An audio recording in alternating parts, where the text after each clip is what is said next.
what this program is doing. The program is called DigitalC, and he is the CEO of DigitalC. You can look at any Facebook comment, any Instagram comment thread. Oh, and that's road rage too. The passion and what sparked digital equity in me, I mean, I think that was a lifelong thing, because as we're getting into this future focus economy, as we're looking at the rise of digital infrastructure, digital access, AI, quantum computing, all those things, that's the digital now. Motivation for growth, 2 toes down, he keep it realer than most. He do it for the culture, that's always the goal. This is Strategic Moves with Kenn Dowell. This is Strategic Moves with Kenn Dowell.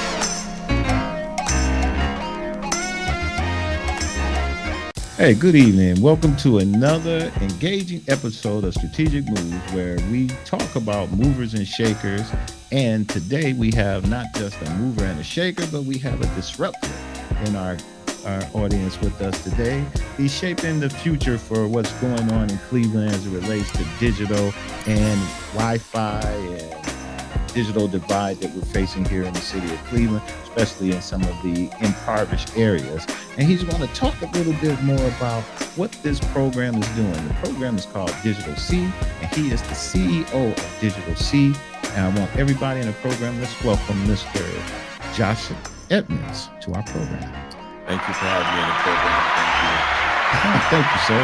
We're trying to work out a new thing just to try to get a different flow of our program. I used to do a different intro, but this is my first one, so we're trying something new. So work with me as we get through. See, Sounds disruptive.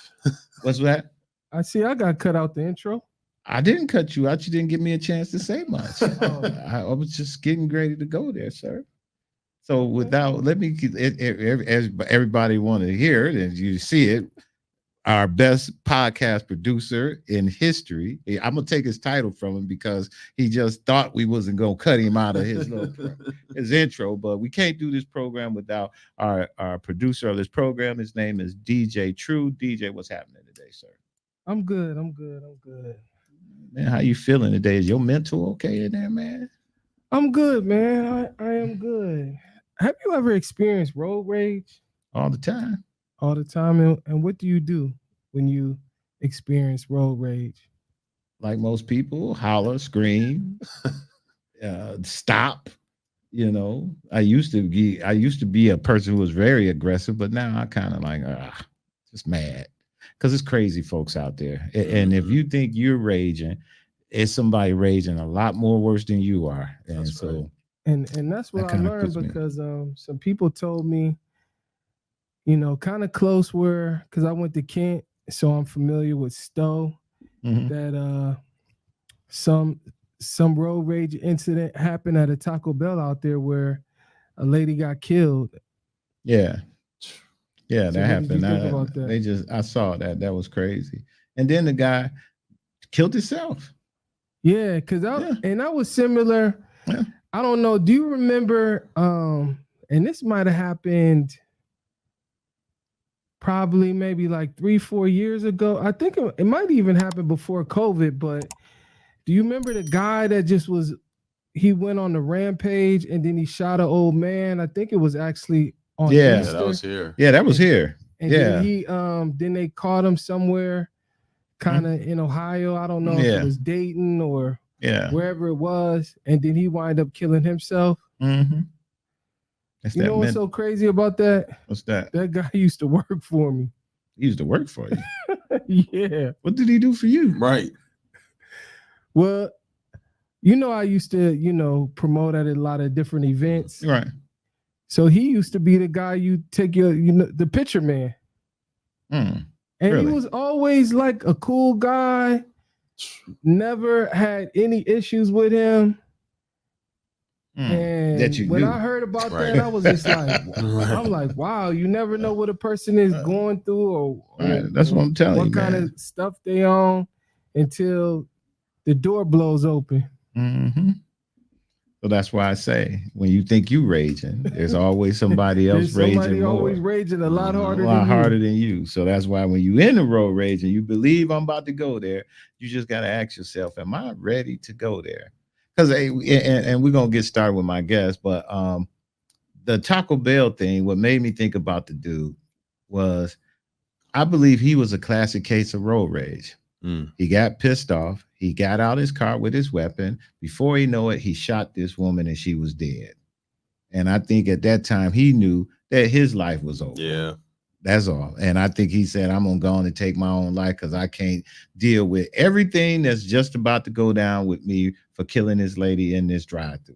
I truly believe that. And I believe that was an act of road rage. I don't think that gentleman got up that morning saying, I'm going to shoot somebody and go through this. I think it's what you're just saying, that rage sometimes happen. And you ask, what do? And I say, hey, I got to calm down. And I guess that's what we're telling everybody. At some point, you have to just say, oh, man, that person did this. And you got to calm down. I very seldom get upset on the road. I just kind of let people go, Now, I may beat my horn, if they almost cause me to have an accident, but, I'm not about to do anything foolish. I just try to stay away from that because people chase you down, give you the finger, do this, that, and that. You racing them. I mean, it can go there, man. And I ain't the one to try to take it there, to be honest. All right, so we're going to get started with our guest today, man. All right, we're going to redo his opening again. Today, I'm excited to welcome a guest who not only is bridging the digital divide, but is doing it so that in a relentless passion and innovative right here in Cleveland. So let's welcome the CEO of DigitalC, Joshua Edmonds, to our program. Thank you. Thanks for coming on to our program today, man. We're glad to have you on here. We're talking about road rage today because I guess Lateef must have had some today. No, I didn't have no road rage. I don't know, man. You was on this road rage this morning for some reason. So hey, it happens. I get it. There is a unique parallel to road rage and on the information superhighway, as you can see. You can look at any Facebook comment, any Instagram comment thread. And that's road rage too. Oh, that's road rage. So that happens on the digital infrastructure highway. It's interesting. And you want to know something? And that could get you raised too. Oh man, it could get you going. It does. That's a whole nother avenue of road rage. People that got killed doing that too. Yes, they have. People have lost their mind over that. I had started running some ads for a campaign we're doing called "Win with Black Men," trying to get more Black men to vote. Man, you should see the hateful stuff that comes on the thread. And I'm as old, I'm 56 years old, and I'd be acting like I'm so surprised and shocked by stuff that I'm like, oh my God, did you see it? I mean, people wrote on there, and I will say this on the air because I'm just that guy. One guy wrote, this is the most racist thing I ever seen in my life. It says, win with Black men. What if I wrote a thing that said, let's win with white men? And I responded back to him. I say, you do. And it's called the Republican Party. Okay. So that's what y'all got. So that's what it said. So my little element of road rage right there, when we talk about it, was that. And then I said, you need to stop. Because you know what happens when you go into these dudes. That's all night, all day, and they're going to start trolling, and it's over. That's right. So I say, let me let that go and go into that. So today we have a gentleman, and I'm glad you came onto our program because you are all about digital. You're all about Wi-Fi. You're all about digital connecting and the digital divide in our community, man. But I want to ask you a question, Josh. You went and started from the beginning. Your career has been a fascinating journey. You were America's first municipal director of digital inclusion in Detroit before taking the role here at DigitalC. What sparked your passion in digital equity, and how did your experience in Detroit prepare you for your challenges here in Cleveland? I would say the passion and what sparked digital equity in me. I mean, I think that was a lifelong thing. As we look at inequality today, I mean, obviously we have the historic inequality, but we look at this digital divide as the last frontier of inequality, because as we're getting into this future focus economy, as we're looking at the rise of digital infrastructure, digital access, AI, quantum computing, all those things. That's the digital now. Mhm. So we went from sticks and stones and fire Mhm. to digital. This is the last frontier for us. And as we begin looking at that, I think as a young person, strategically, it's like, look, you'd want to be looking at Mhm. what the future looks like and what role you have in that. I would say that, you know, part of this fight on equity was fostered and nurtured just through, Mhm. I was just my parents, my upbringing. Really? My mom is a huge supporter of fairness. Anytime Okay. something's not fair, so let someone know, and that is the thing that she hates. And so I feel like I inherited that from her. Okay. And then my dad, he made a point to surround us with enough technology. What I mean by that is I was one of those kids raised by video games. Okay. I for sure was. But in addition to that, we had a Windows 95 computer. Okay. That's the computer that I grew up on. Mhm. And there would be times when the mouse didn't work or something didn't work on it, and I would just get lost in that control panel and those settings. I would just play around with it. And after a while, I think that affinity towards technology was planted there, but then just the reality of being Black in America, well, that then creates like this need, this desire, this obligation for equity to then be the foundation for what I do. So you pair technology and you pair equity together, you get digital equity. And, you know, Detroit prepared me in such a unique way because I'm not from there. You know, I grew up in Painesville, Ohio, about 25 minutes from here. Really? Yeah. So I was going to get to that. So I'm glad you did it. Take us back then. So you grew up in Painesville, mom and dad. So you brothers and sisters? Yep. I'm the youngest of three. Okay. Yep. So my brother is 11 months older than me. Okay. He's actually a deputy for Lake County now. Okay. Then my sister, she's a substitute teacher. She's 4 years older than me. And, you know, it's funny because we went from Painesville, and then right around high school, that's when we moved to Twinsburg. Okay. So it's at Twinsburg for high school. Then we went to Notre Dame College for undergrad, and then Howard University right after that. And then I just was moving around ever since then. What did you major at Howard when you went to Howard? So public policy with an emphasis in technology policy. So that's where I started seeing something. I didn't know what it was, but I'm like, okay, there's something here. I remember I was infatuated at the time of looking at Amazon's drone delivery services and what impact that would have on public policy. Really? So like, how would that impact rural America if a drone had a lithium ion battery and it crashes and then someone's crops go up in fire? So it's like things like that were the things I was like, ooh, the implications of technology on society and how we can explore that. It just so happens to be now that I'm working in telecommunications doing this, but I would argue that it doesn't really matter what vertical and technology. I would have been doing this regardless. It just so happened to be telecom. You know, that's very interesting that you made that analogy about, you know, the drones and it falling in. That can ruin a whole, I mean, geez, that takes out a whole crop and everything, and that's done. Well, you know, and I think that's the part where, because I've even asked myself too, I'm like, how did we end up here? How do we get here in telecom? Like what? But it's like, once again, I would say the skills that I learned at Howard on being able to deconstruct a problem and issue and look at it from multiple angles is something that then paired with, I grew up in the church, so I saw pastors all the time. Okay. So I got this public speaking skill that I was downloading that entire time watching these pastors up there. Excellent. And so seeing these two things together, and then allowed me to go into a municipal government in Detroit. Wasn't from there, but you know, it's 87%. So how you get in there then? I mean, you know, that you became what is called the first. And when I got there, I was like, wow, the first person to be named in that role. And also in that, I read here that you helped secure and raise over $70 million in digital equity incentives while you were there. So tell me about that, and how did all of that come about? How you get to Detroit, and how did you get the job, and how did you raise the money?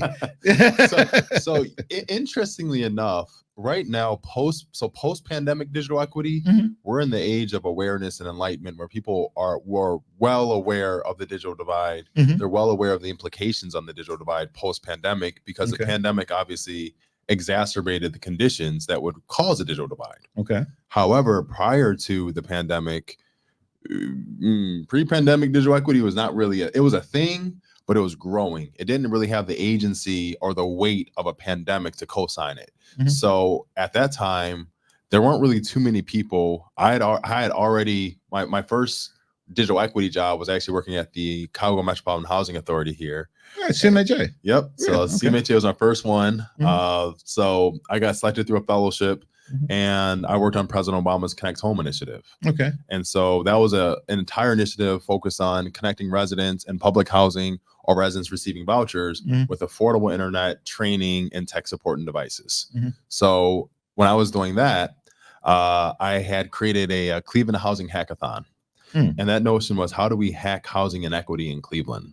So I sat down technology developers with residents in public housing, and if we could develop technical solutions to some of our social problems. When that happened, the Cleveland Foundation took notice and said, hey, how would you like to be a digital innovation fellow with us? And how would you like to then help us create an investment strategy for bridging Cleveland's digital divide? So I worked on that. Again, more convening, more stakeholders, more activations. Detroit took notice of that. I was like, hey, how would you like to do that within the context of municipal government? I'm like, sure. Really? And so I went over there, and it was a split fellowship between the city of Detroit and University of Michigan. So I was faculty at U of M, but I was appointed to work for the city of Detroit. Okay. And so in that role, my job was to go to bed and wake up every single day and only think about the digital divide. Think about all the numbers that went into it, think about the conditions, think about the partners, and think about any type of funding opportunity, give people talking points. I had to give talking points to Speaker Pelosi at one point. I mean, really? I was that person who studied this religiously. And January 2020, so I'd moved out there, and about the end of 2018, beginning of 2019, I moved out to Detroit. And first full year, I was just fundraising. And I would say fundraising. I was doing landscape scan, getting to know people. I wasn't from there, but thankfully, I have a twin out there. I never met him, but apparently I got someone out there who looks just like me. So I feel like that helped me. But I was going. People always say, "Man, you look like so and so." Man, and you know, I would go to the churches, and thankfully Joshua works well in the churches. Okay, I'm meeting with pastors, like, oh, that's a powerful name. So okay, that worked for me. But as I'm going out there and I'm building these relationships, meeting people, I began putting together a strategy to bridge Detroit's digital divide.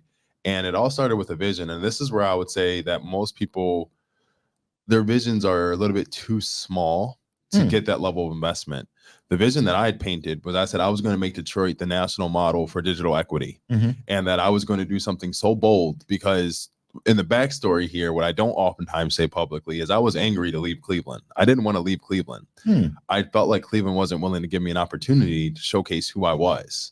And Detroit was willing to do that. Detroit's like, man, look, young brother, if you got it, you got it. Right. Give this man the room. Let him build. Right. And so as I'm building these relationships, my first year I raised $500,000 from General Motors. And I read everyone's strategic plan too. So I knew what everyone's priorities were. So I could take digital equity and I could then translate it into like the value that it could bring that company if they invested in it. And so General Motors was my first one. Then after that, Rocket Community Fund with Dan Gilbert, they started investing. Then Microsoft, and then everyone just started dumping in. But January 2020, I got a call from the U.S. House of Representatives before the pandemic to testify in front of Congress. When that congressional testimony happened, that's when I would say, that's when I got stamped. That's when people are like, okay, this brother knows what he's doing. Like, if the Democrats are going to call him, and he's looked at as an expert nationally and federally, then locally we need to make sure that we're paying attention. And so that's when I was able to raise truly official our first set of millions, and then through through the American Rescue Plan Act, $50 million was allocated to my budget specifically to do digital equity investment. We had raised, it's actually over 70 now, I'm thinking of it, but we raised over 20 million through a program called Connected Futures that gave every single kid in the public schools a computer, tech support, internet access. And then we raised another 4 million through telehealth initiatives. I used to chair the FCC's telehealth committee. But all of this stuff that I'm naming now, a lot of it's just positioning that I saw coming and making sure that there was the right steps at the right time to be able to do that. And so all this fundraising, yes, it's a combination of vision, a lot of me studying to know the inroads everywhere, but being able to communicate that value to a resident and also to a Dan Gilbert, and being able to get everybody in between aligned. How old are you? I'm 32. Jeez. Man, you did a whole lot. That's what I'm sitting here listening to you. And I'm like, man, this guy did a whole lot in a short period of time in an area where, like you say, you have managed to put yourself as, like we say, a very official person that people can call on and say, hey, this guy knows what he's talking about. He's very official. Understand this, and he's an expert in this matter. So that's huge, man. Big kudos for that, man. That's huge for you, brother. I appreciate it. But you know what's interesting about it? It was a will to win this. When I tell you win, I remember I'd be 2-3 in the morning driving in Detroit, screaming, why is it so difficult to get things done? Like I went to a very, very, very deep place to pull some of that stuff out. So like I'm saying it casually now, but it taxed me. Oh no, it works. It taxed me. And listen, and because that's a lot of work you did in a short period of time. Yeah. So that meant that you were grinding. You were definitely grinding. Oh yeah. Oh yeah. So what made you come back to Cleveland then? So I did my 4 years in municipal government. I liken that, and it's funny we were talking about Taco Bell earlier. That was my first job. I did 4 years there too. so there's kind of a thing where I'm like, all right, I knew that at that point the infrastructure was in place. I gave what I needed to do. I used to run track and field. I ran my leg of the relay. So now I'm like, hey, look, I'm done. I'm not running another lap here. Right. Like I'm done. And so I knew that I was leaving. There were 3 job offers. One was in Detroit. That was a phenomenal one. I'm not gonna lie. That was a great one they offered me. Then there was another one in San Francisco. And that was to work for a really unique organization I can't name, but I would have been able to do some pretty cool stuff. But then DigitalC came up. And I tell you, I said no to this opportunity. They called me. I didn't pick up the phone. I knew it was a recruiter calling. I knew what they were calling, but I did not pick up the phone. I'm like, I was not interested. And then I thought about it long and hard. And I said, I could fail. With DigitalC, I could fail. Those other companies, I wasn't going to fail there. They were so well resourced. But here's a company that had so many things going wrong in its history. They didn't really have a trajectory that we could see. There were so many other things that I'm like, I could fail. And that was why I did it. Because I knew that if I could fail early on in life, I'm okay with that. I'm okay failing now. I don't want to fail when I got a family. I'm like, I got way more on the line then. Right now, it's just me. I'm not married. I don't have kids. I'm like, it's just me out here. So yeah, let's be risky. So that's why DigitalC presented the biggest risk, but also the greatest reward, and to do it in Cleveland. When I left Cleveland, again, I wasn't happy to leave. That's correct. I felt like I had unfinished business. And so now coming back here, I'm like, okay, no. All right, I went off to Detroit, just like Miami. LeBron went off to Miami. He did his time, but he has to deliver the ring in Cleveland. Right. And so this is me delivering that ring. And then I'm like, all right, I gotta give them that championship. And this is a championship level effort. This is significantly harder than anything I've ever done. All right, now, so let's tell my millions and millions and millions of viewers out there, what is DigitalC and what does DigitalC does? So DigitalC, we are a nonprofit technology social enterprise. So first things first, yes, we're a 501c3. We don't have shareholders. We don't have any of that. We are the only internet service provider headquartered in the city of Cleveland. We're one of the only Black-led telecom organizations in the country, if not the world. Wow. And so when we look at what we're doing locally in Cleveland, we're building out a future-focused network that is providing gigabit speed, up to gigabit speed internet, and our price points, if not free, are $18 a month for every consumer that we touch. We started construction of the network in January. By the end of this month, we should have north of 60,000 homes passed with coverage. We have a goal this year of connecting 3,500 residents to our service. We have a goal within the next 3 years, beyond this year, to connect 23,500 in total to our home internet. And so there's some unique things that we do. One, we're not allowed to change the price of our $18 plan for the next 5 years. So it'd be $18 for the next 5 years. That's right. So anyone who signs up for us right now, I'm like, I look at people like, look, y'all, it's $18. It's not about to be in 6 months. It's 21, then 20. Next, you're paying $110. It's none of that. It's $18 a month for the next 5. We hire local. 100% of our team lives in Northeast Ohio. Over half of us live in the city of Cleveland, myself included. This is meant to be local pride. Everyone that we're working with, local entrepreneurs. The swag, even from the fashion that we have, that's a local entrepreneur. When you see our vans driving around the city, local entrepreneur. When you call our hotline, 216-777-3859, local entrepreneur did the van wrapping for that stuff. Like, I mean, and even not van wrapping, they're the ones who do their call center. So the Cleveland Site Center in Ward 7, they're the ones who pick up the phone. Really? So it's not a 1-800 number. We're not routing you overseas. We're routing you someone here. So even as we got the investment from all of our private and public sources, last year we raised $53 million.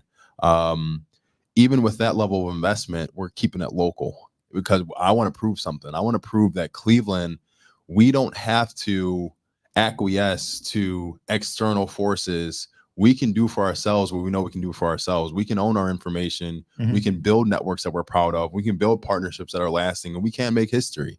And I feel like so often in Cleveland, what I'm seeing is for so long, scarcity has become the norm here that the minute we start talking abundance, people don't know what to do. Right. And so I want people to look at digital infrastructure and opportunity in an abundant way to say, no. It doesn't have to be something that you can't afford. You can afford this. You can take pride in this. And it is cool to root for Cleveland. And it's cool to root for a Cleveland company. And we absolutely are a startup in many ways. But it's cool to even proudly say, I love the work that DigitalC is doing and consider me a fan or a supporter. Interesting. Let me ask you this. DigitalC has some really big goals. That's right. Rolling out affordability, broadband access across Cleveland. What has been some of your biggest challenges some of your biggest challenges you have since you took the reins over at DigitalC? So, you know, I there's something that happens when you cross 30. There's something that happens when you cross 30. The energy that I had in my 20s, I'm not gonna say that I don't have it anymore, but it's now I look before I leap a little bit. I'm like, ooh, well, that's gonna be taxing. Right. And so when I took over the position, I didn't give myself any time. But when I moved from Detroit to Cleveland, my last day in Detroit, I want to say was I think it might have been the September 30th or something like that. And then October 1st, I started in Detroit, in Cleveland. Wow. I didn't give myself any time. I moved all that stuff and it was tough. My very first day on the job was in front of City Hall. So, council. No, it wasn't council then. It was just the administration. The administrative side. Okay. Yep. Right. And I mean, they're asking us questions about the RFP that I didn't write with people on the leadership team that I didn't hire. Wow. Oh, so you coming in and this has already been in moving and you coming in now got to get a handle on it. And wow. Okay. I didn't know that. Yeah. So I show up and the first thing I remember I was told from someone, I'm not going to name anyone, at least not yet. The first thing I was told was, you know, y'all aren't going to get that grant. You know, you're not going to win. I sat there. I said, okay. And I heard from someone else. Yeah. You know, it's cool that you came back, but I don't know why you came back. You're not winning that. So I'm hearing that. And thankfully, Detroit did enough of making me a little bit aggressive at times where I said, no, I'm not accepting that. Right. So I said, I hear you talking, but I'm not accepting that. And so I think the big challenges were, one, even from the people who historically supported me, they didn't even think we could pull this off. So I'm like, okay, I didn't have that. In addition to that, the team that I had, incredibly well-meaning people, very well-meaning. The past CEO did a great job of getting some people with some hearts in there.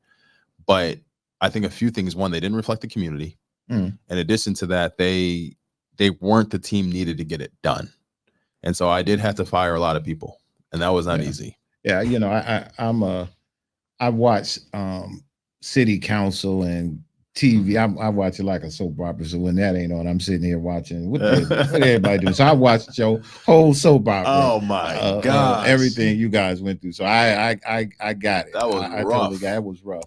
and you were going up against some big boys. You was going up against Spectrum and all the big ones on there. You're right. It wasn't just them telling you that. Hell, I was even sitting here like, oh, that brother ain't getting that. Oh, he a young dude too. Oh, this Cleveland. Oh, he ain't getting that. I mean, I think people if they were betting people, boy, I think you'd have had a whole lot of people walking around here like, man, I lost my farm on that one, man. That was a huge accomplishment, a huge contract, and a huge opportunity, and you beat a lot of people out on that. So that was really big, man. And I had to give a shout out to Jerry Prim was actually the one that really stepped in from a lobbying standpoint, because we're a nonprofit. We don't do the lobbying. Historically, we haven't. I can't take one of these decision makers to a floor seat of a game. Like I can't fly their or take their team to get steak. Like we don't have the money to do that. Correct. So it's like, how do you navigate? How do you figure that stuff out? So Jerry Prim was instrumental in sitting me down with Black leaders at the time and saying, this is one of our Black leaders, and you see what they're doing to him. We can't let that happen, because if they do it to him, they're going to do it to our kids. Correct. They're going to do it to any of these other young people. They're going to do it. We need to draw a line in the sand now and say no. And so that was a message that then allowed us to then begin aligning. We did a lot of different tactics, a lot of different community organizing tactics to get it over the finish line. But I'll say one of the big things that I noticed that kept coming up, which was the theme of like, look, you're not going against one giant.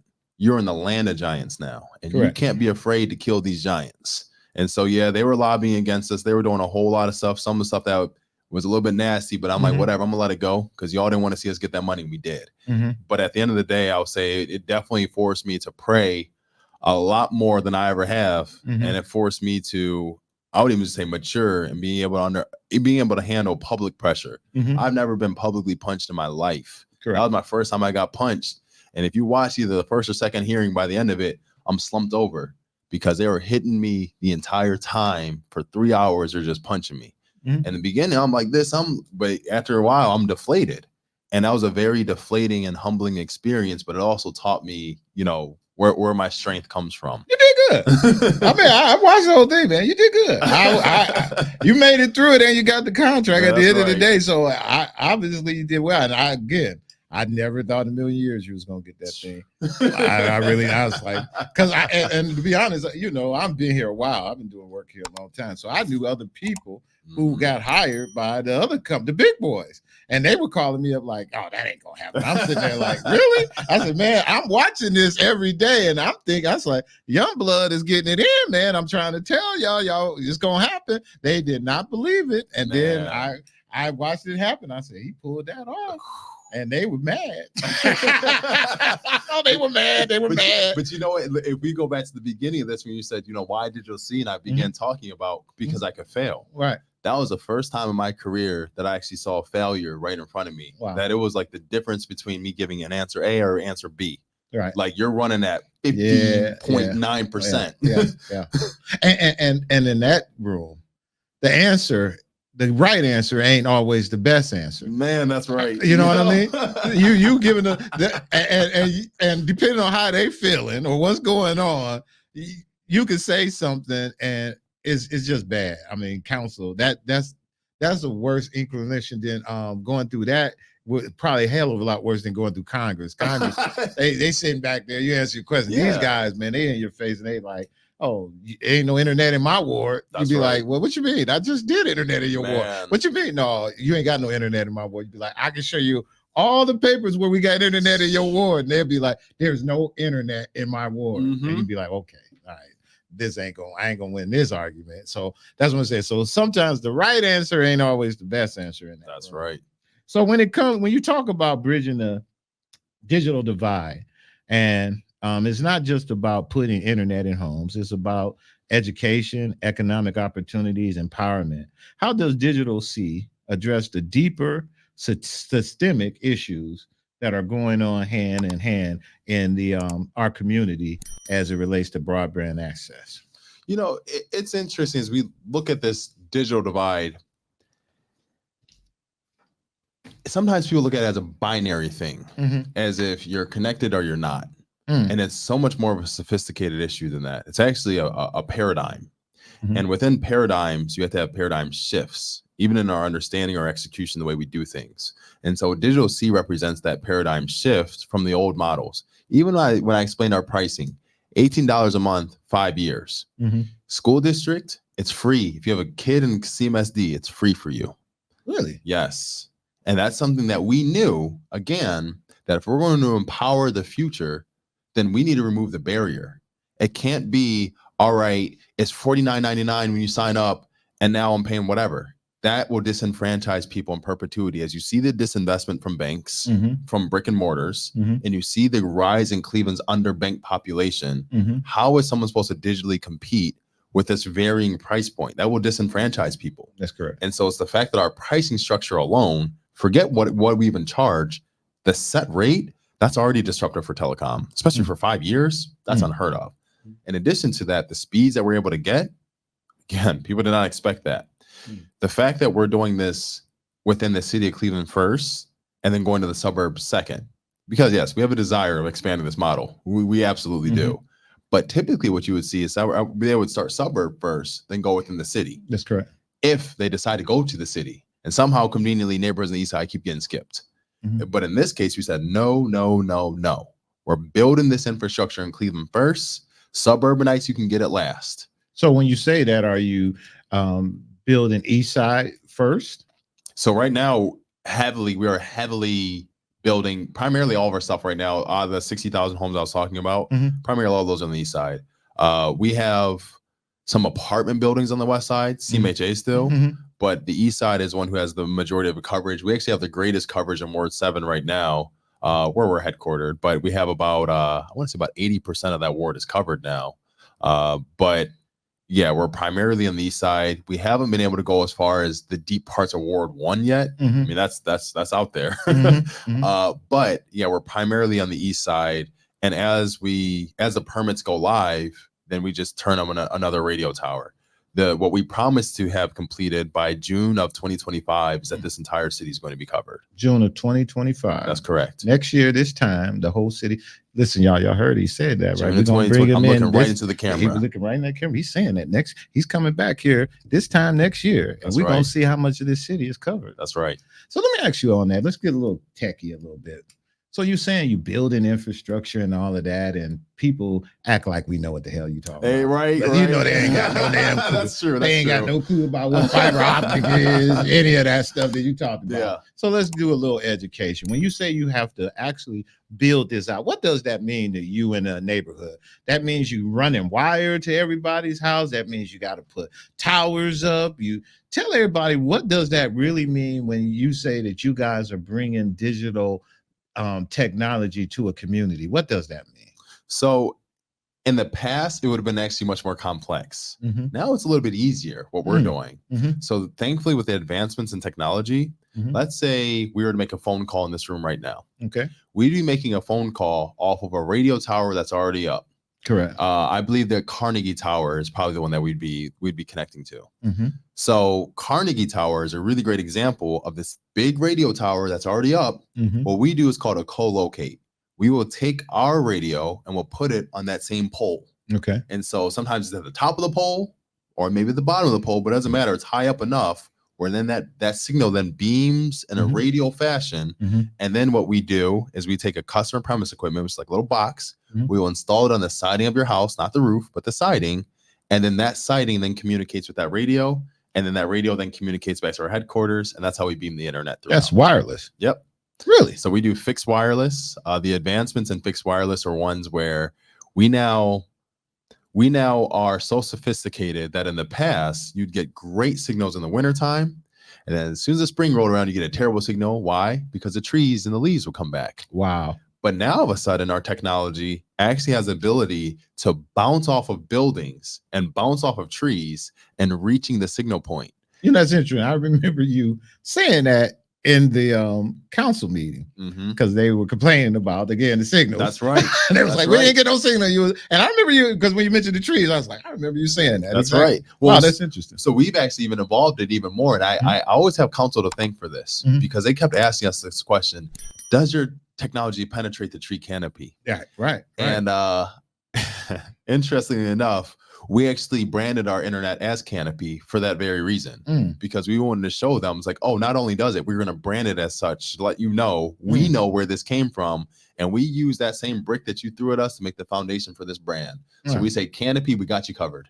Excellent. So last year was just a really great year for us. Oh no, you did, like I said, you did great. I watched you. Let me ask you this then, as it relates to the way things used to go. Because right now I have Spectrum at my house. I'm in Cleveland Heights though, but I got Spectrum, and they run a wire to my house, right? And that's what we're used to. Yep. You're saying with your technology, it won't be no more wires.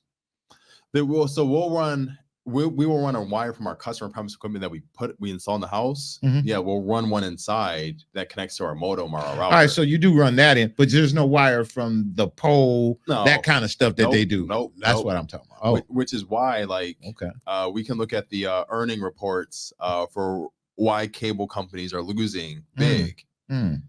It's a lot easier for us now, these wireless companies to come in. We can put up this technology. The fact that we can get Cleveland built in a little bit over a year's time, that should be terrifying anyone in the telecom industry, because it's like, look, we figured it out how to do it.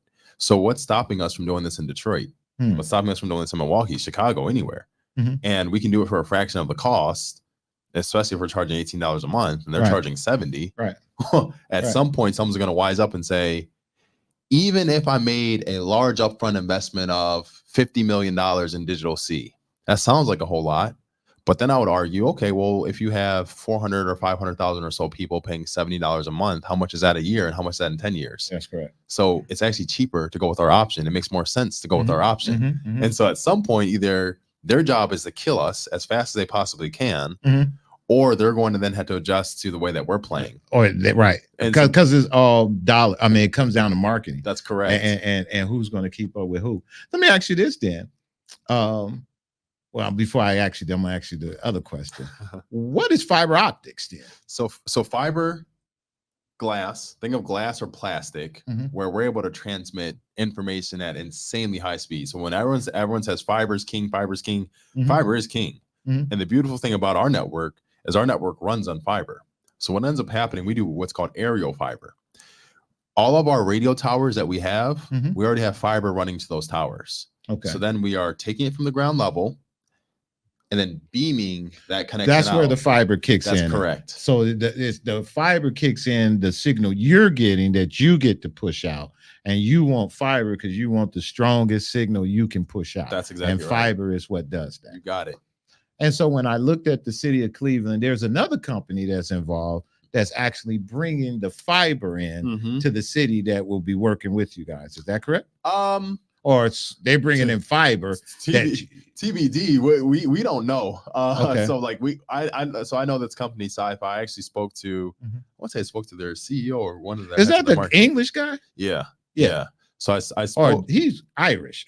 Irish or English? He's European. He's definitely European. He got an accent. I was like, that dude, he's not from Cleveland. No. But you know what they're doing conceptually, they have an incredible model. Okay. Conceptually, that was a model that's similar to what I was actually pushing when I was in Detroit. Okay. And pretty much what their model is they're going to put fiber throughout the city of Cleveland. Okay. And it's going to be open access. What open access means, think of a toll road. In a toll road, you got to pay the toll. Correct. But the thing about the toll road is you have 6 lanes to go through. That's essentially what they want to do with internet, where it's like I can go with provider 1, 2, 3, 4, 5, 6, 7, 8, 9, 10, all riding these different strands. And so that's what open access does. Whereas the traditional model is I have this wire running to my house and I can only get them. Open access is like, no. You have 20 wires running to your house. You can pick whatever provider you want. So it's going to force it to be insanely competitive. Where now everyone has to compete. Which is where I'm like, okay, they just providing fiber, and they like y'all get it. That's right. Wow. And they're not the internet service provider. All they are is the operator. Got you. And so like for us, for DigitalC, it's actually a unique opportunity. Now I don't know what their pricing is. I told them like, hey, we're a nonprofit. So if you want to charge us as if we're a for-profit. Oh, so that's another part to it too. They charge a fee that actually you will have to at some point push on to the consumer. That's correct. Wow. Okay. So now you're educating us, y'all. We're gonna get this right. All right. Okay. So, but here's where open access, I'm a huge champion of it. Okay. The reason why I like it is because it forces everyone to earn their business. It's no longer going to come down to you lazily putting a commercial on TV and thinking that's going to work. Oh, the NBA sponsored by blank provider. Nope. Now at this point, you got to earn it. because now you're competing against 6 other ones who desperately want that house just as bad as you do. Wow. And so now everyone's going to be knocking on doors. They're going to be knocking their prices down because it's going to be funny what competition does. What I liken this to in a fast food sense is like I can have mean restaurant 1 and mean restaurant 2 who doesn't really have good customer service. And as soon as a Chick-fil-A pops up, now everyone's saying my pleasure.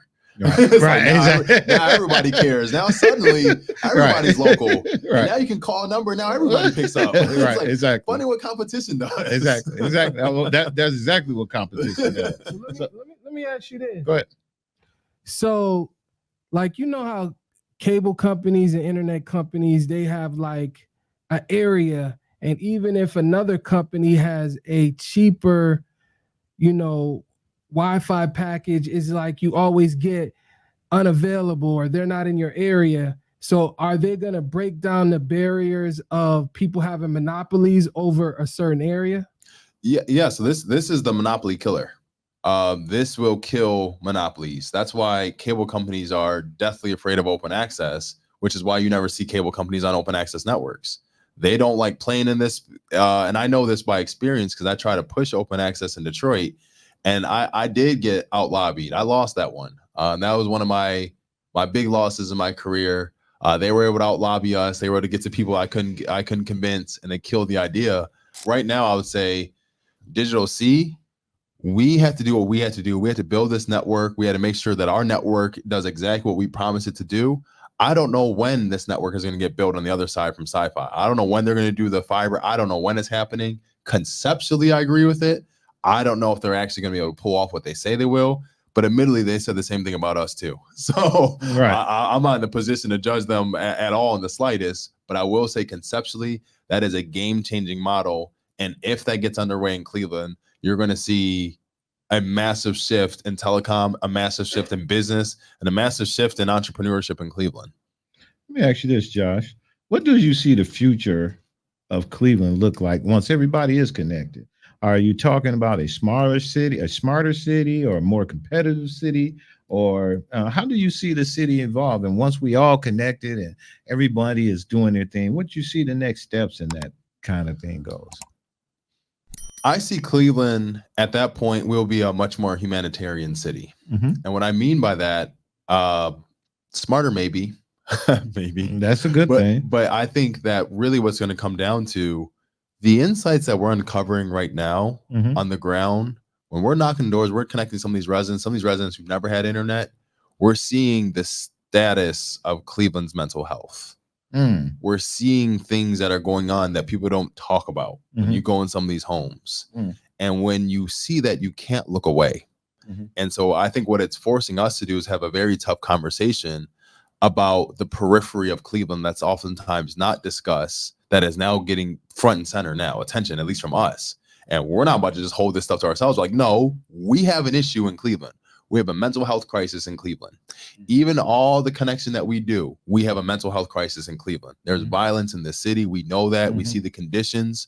And so with a more connected Cleveland, to me, it allows for us to have front and center more issues that we need to be discussing. I also think that you're going to have a much more engaged city politically. If we know around election years, we know what happens when deep fakes are at an all-time high. You're able to prey on people who have limited access to technology, who don't know the difference between this or that. AI has been killing them because they can't spot when something's AI or not. I think what we're going to have is a more informed city, a more engaged city. And I think that then will be the foundation for then Cleveland becoming what Cleveland needs to be. Cleveland can't be a city where you only have 10% participation ruling over 90% of people. You know what? That is so true. I mean, that is, and what's crazy about it is, you go to like these meetings that council members and everybody have. It seems like it's just the same, like you say, 10 or 15 people there that's making the decision for 24,000 people that lives in those communities. Yeah. And to your point, having the digital piece, because everybody can't come to a meeting, but if you were able to live stream it, if You were able to record it so that when I'm having my insomnia moments at 2 or 3 in the morning, I can't sleep. Maybe I will watch what happened in the council meeting today, or what happened in not even council, but my community meeting, because that's what I'm more concerned about. What's really going on in my neighborhood? That's right. And I don't like going to the meeting because I don't like being around all those people, whatever the reasons is. Yep. And to that point, and health, I believe it'll help us be more healthier as well, right? Oh, absolutely. If I were to ask the question right now, how telehealth ready is Cleveland? How would we even be able to answer that question when you have over a third of people who struggle to maintain an internet connection? Wow. Or if I were to ask for how strong from a workforce standpoint is Cleveland? And for the same reasons, how can you answer that question? Quality of life standpoint, when you start looking at all of these things, it starts to become very, very clear that the internet in a connected city is the enablement for tough conversations, necessary investments, and a foundation for Cleveland, again, to articulate what Cleveland needs to be, not what they would like to be. Actually, this DigitalC has been around for a few years now, and you're trying to scale quickly. Yeah. All right. But scaling comes with growing pains. How do you manage the expectation both within the organization and within the public? Ooh, that's a tough one. It's a tough one not to answer, but a tough one to live. You're right. So that's the best answer for that question.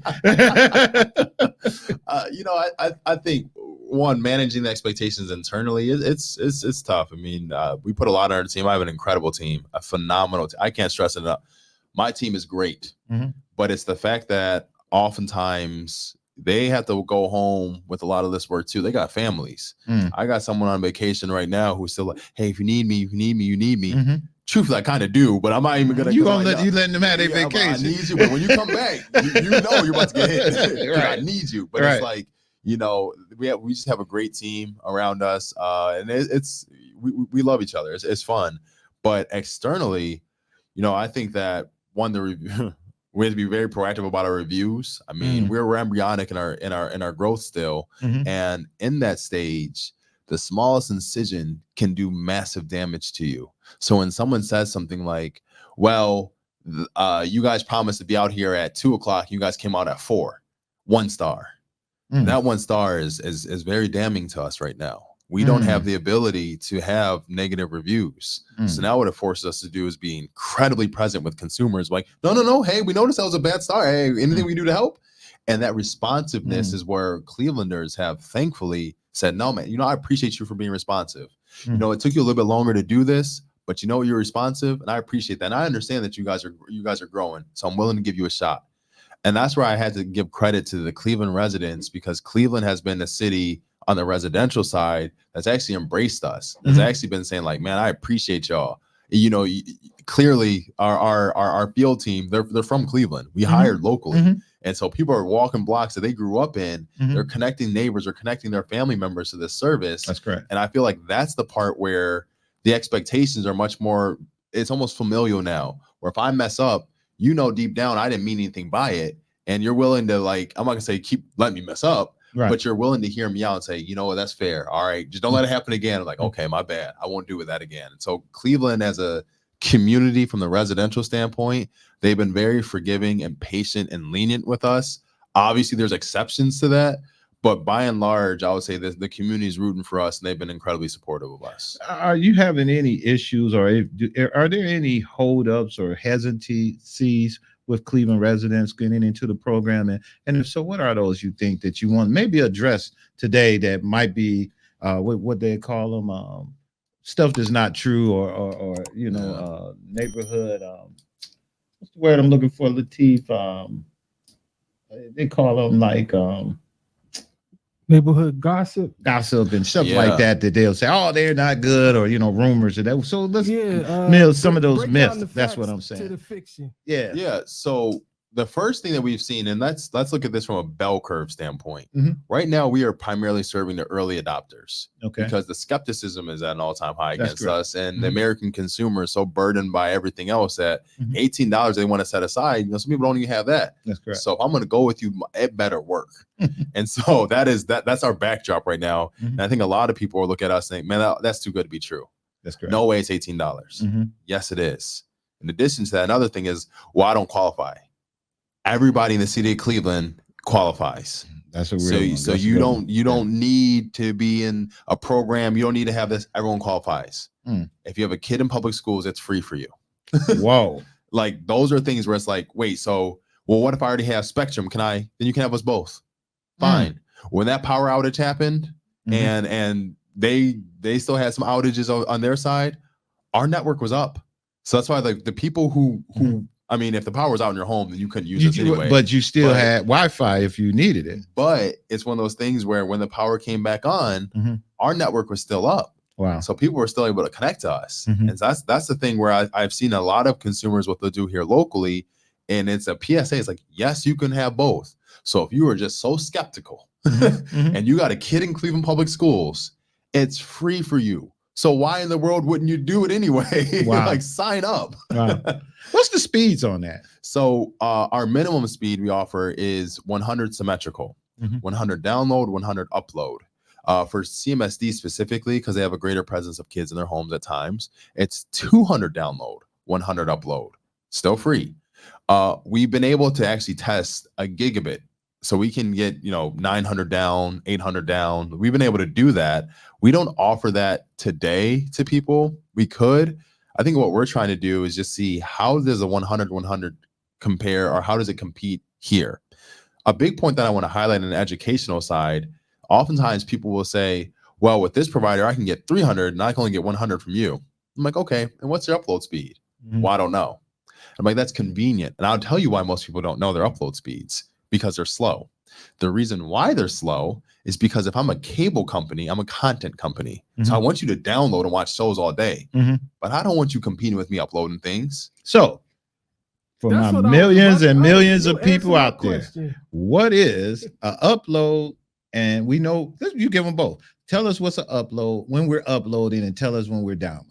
When you are uploading, let's say you're uploading a video to YouTube, you're uploading data, you're doing video stream, you're doing a video call. Okay. So during the pandemic, when everyone needed Zoom and all that, they wanted higher speeds. I'm like, no, you needed higher upload speeds. Gotcha. You're now uploading content, uploading information over the web. I understand. Whereas if I'm watching Netflix, I'm downloading something. So what we like to say is our product is going to incentivize producers and consumers equally versus creating a nation of consumers. Every single time. The standard for high-speed internet for years was 25 megabits download and 3 megabits upload. There's a reason why there was a discrepancy. Now they're moving it to be 100 download and 20 upload. Okay. So it still is one that's going to favor the producer and not, or favor the consumer, not the producer. Whereas our product, I'm like, no. Judge us on the upload speed too, because what you're going to very well see is at $18 a month, 100 download, 100 upload is single-handedly the most competitive offer in Cleveland. So I have a family of 4. I have myself on my laptop doing my work. I'm uploading and downloading. That's right. I have my daughter who's doing homework, who's probably just doing a regular thing, but she's probably doing her homework and she's streaming on her phone. I have my wife who's probably just on her phone, Wi-Fiing it up on her phone, looking at whatever. I have, or my wife could be watching TV streaming. She's on Amazon, watching Amazon Fire Stick, right? And I got a son on the Xbox doing his thing. You handle all of that. That's correct. And so that's interesting. Because that's the best way for, I think people understand how to do it. Okay. No, so, and I think that we can handle with our package right there. We're talking 12 to 14 connected devices. Wow. That's what we can handle for ours. Wow. And at some per point, home. Yeah, per home. Wow. And so at some point, what we're able to do, again, as we roll out this 100, if someone wants to raise their hand and say, hey, I want faster. We're like, cool. Let's take inventory of who wants faster. But before you do that, let's just see how this works right now, because I promise you, there's a lie that's been told for forever that people need so much bandwidth that they don't even get. I guarantee if everyone says, well, I pay for 300, I get 300. I'm like, okay, do a speed test and then tell me what you actually get. Because it's like, no, most people don't get what they think they get. Okay. Most people are getting maybe 60 down, 70 maybe. They're not getting the speeds that they think they're getting. And so it's like, already, I'm going to tell you, no, at peak hours, you can go home at 6 p.m. when everybody's on, that everybody's in the house. on the previous telecom systems, namely cable, everyone is sharing that connection in the neighborhood or in the node. So everyone's doing it. So at your best time, it may be 3 a.m. Yeah, you might get 300 down then, but it's like you're sharing the bandwidth across the board. Right. Whereas our network, that's a dedicated connection to you. Really? And so that's the part where I'm like, no, you're going to get a superior quality out of us too.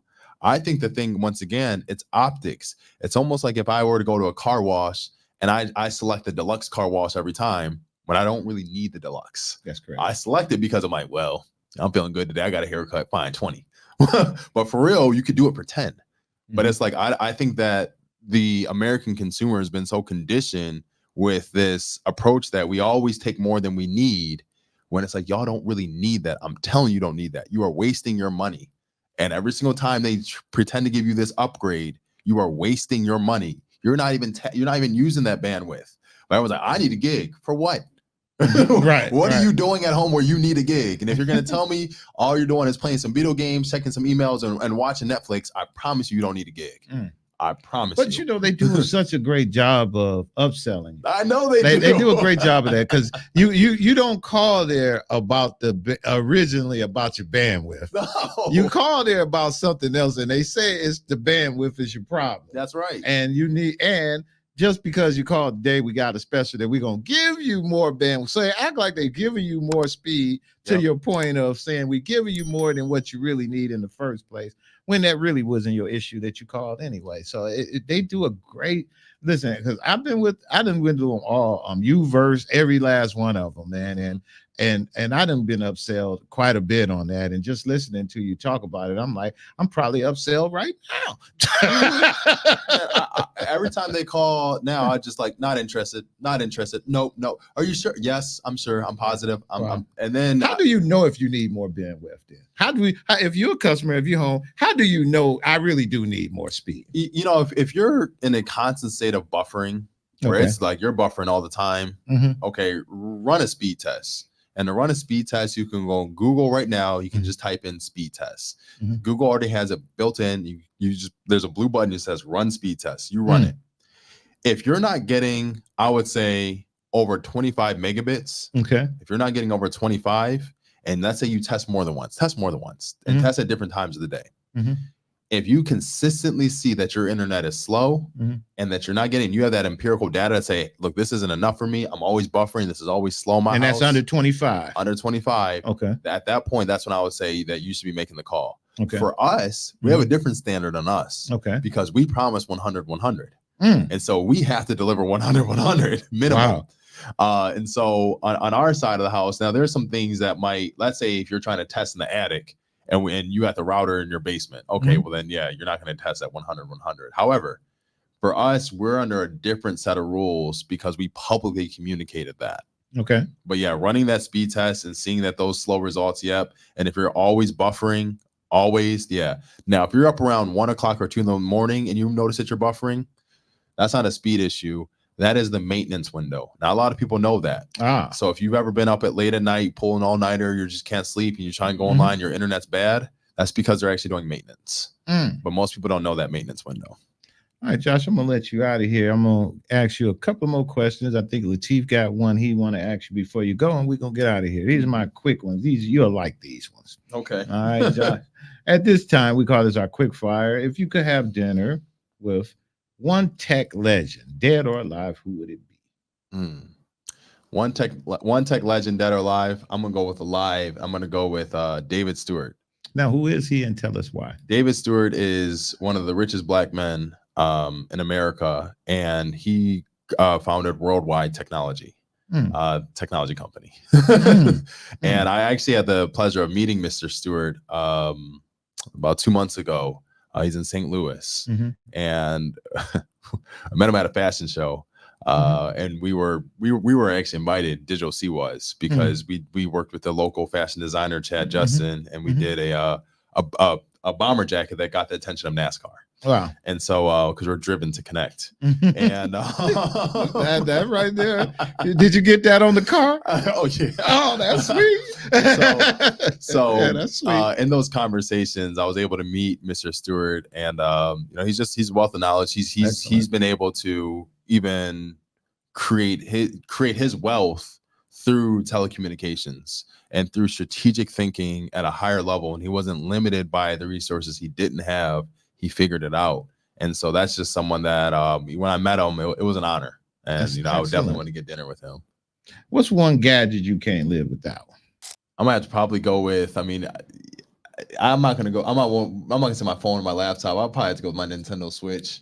But when I go home from work, I grew up, like I said, I grew up on video games. And, I definitely went through my phase of the Xboxes, the PlayStations, but see, the Nintendo Switch, it's meant for entertainment where you can kind of just zone out.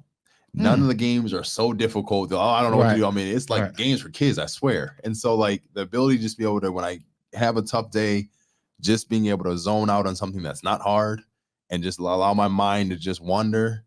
Yeah. What games you play? So I'm big into the Legend of Zelda games. You can explore forever in those, but even the I now play Overwatch. That's such a nerdy game, but like that is the game where I'll get lost when someone calls me. I'm like, oh, and I try and talk to them. I try and do both. Right. I really can't because I'm so focused on the game. Right. But it's just my way of unplugging. My kids play that Switch. And I got older kids too, so they grown. Man, they grown, and they on that Switch. And my son, he lives in Willoughby, and they be down. I have 3 girls and 1 son, and the 3 girls, the 2 girls be on it, and my son, and he be in Willoughby, and they be yelling, screaming, and they still, almost every day or every other day, they all get together and they play that Switch, and they serious about it. He comes over to the house with a bag with his Switch in it. I'm like, y'all really, y'all too old for this, but I guess not. Man, it's a community. Anytime I see someone in the airport with it, I'm like, nice. Exactly. That's awesome, man. Let me ask, what's your go-to food, man? What you like? What's your comfort food to get rid of all that stress, man? You're a stressful guy. You look like you in good shape. I'd probably be 1,000 pounds as much stuff you go through. So what you do to stress? So I've inherited a Traeger grill. Those are sweet. So my dad had it. He didn't like it because he wanted a bigger one. He gave it to my brother. My brother didn't like it because he got a bigger one. So now I have it. And so I like smoking meat on the weekends. This last weekend I smoked some red snapper. I smoked some chicken. I even smoked a little halibut. Okay. And I go to the West Side Market in the morning. I pick up all my stuff, and then I just for about 3 to 4 hours. I did smoke a brisket before too on it, and that took me some time, but I just enjoy that whole process, especially when you take that first bite and it's good. I'm like, oh yeah. I really enjoy that. I got family bought me a pellet smoker for Father's Day. Well, yeah, I love it, man. Oh yeah. I used to barbecue the old-fashioned way, but now with the pellets, you can't. I'm like, it's so easy. So easy. You cannot mess up on that. No, you can't. And to be able to get those pellets and it smells so good. Oh, yeah. It smells so good. Oh yeah. Oh, I love that. Lateef, you had a question for our guest before he leaves. All right. Now, how would somebody, get into the technology business as an entrepreneur, after, hearing all what you're doing with DigitalC, is it easy to get into the industry, or if you have an idea? Because, technically I'm in, kind of the tech space with, video, live streaming, photography. How would I get into that space and be successful? How would you tell somebody, or encourage somebody to get in your space, get in your lane? So there's a quote that is said often in Detroit. Dan Gilbert's people push it a lot, but they didn't make it, but they definitely use it. Innovation is rewarded, execution is worshipped. And I think that there's a lot of people who have innovative thoughts and innovative ideas who do not execute. And I would say that success is execution. That's correct. And so it doesn't really matter what you do, because again, I even said at the beginning, I was interested in drones and I just ended up in telecom. And I would also pair this to say that there's a difference in entrepreneurship and intrapreneurship. I would argue that I've been a career entrepreneur, where I will go into organizations and I will be able to diagnose something that the CEO can't figure out or something, and then I just make that a thing. Did it at CMHA, did it at the City of Detroit, did it at the Cleveland Foundation. That's what I did. And so even through those type of channels, you heard me in the beginning saying, I was studying religiously. Like I was going very deep on things that I'm like, if you want to separate yourself from the forest and be that tree away from that forest, then it's like you're literally going to have to do things that no one else would do. The minute you think that's crazy, no, that's what you should do. That is the standard. And I would also argue, looking at certain trends and not losing yourself in the trend. You can draw inspiration from something, but you got to keep you. When I've been looking at scaling this company, surrounding myself with people who they don't even have to be friends of mine. Surrounding myself with people who just think differently, that rubs off on you. If you're around your friends, your family, and all it is, we're just talking about the Browns all the time, I'm telling you, it's not going to work. You're going to need those people who are doing something very similar or thinking disruptive. You're going to need to be surrounded by that. I was. And so even as we do things at DigitalC at the Tech Hive, every first Saturday, every month, we do the Cleveland Tech Industry Mixer. That room was full of entrepreneurs. That is essentially my subtle way in partnership with other people of giving back and saying like, look, we're doing this thing for everyone to network together. So it's like, if you have that idea or you have that thing, now's the time to do it. Because what I'm starting to realize is like everyone has an idea. I promise you, everyone thinks that they have that $1 million app that, man, if I just sat down, I really did it, I know this could hit. It's like, yes, we were actually all given that. But for the people who actually then executed on it, that's where success is. And success is whatever you want it to be. If it's you want it to be $1 million company, it will be. $1 billion company, it will be.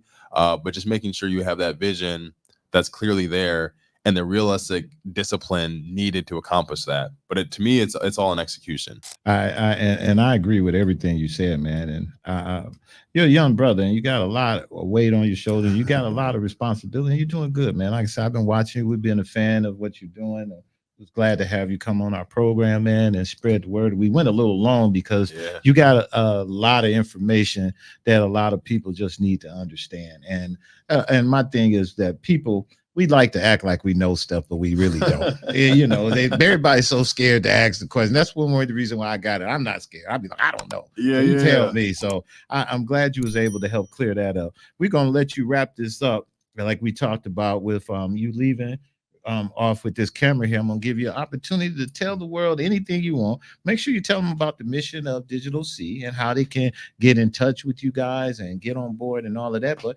anything you want to say to the people, there you go. All right. Well, people, our mission at DigitalC is to bridge Cleveland's digital divide for good. If you want to take our service, be a supporter and be a fan, you can call 216-777-3859. In addition to that, you can go to our website, www.digitalc.org, or you can visit us at the Midtown Tech Hive. It's on 69th and Euclid.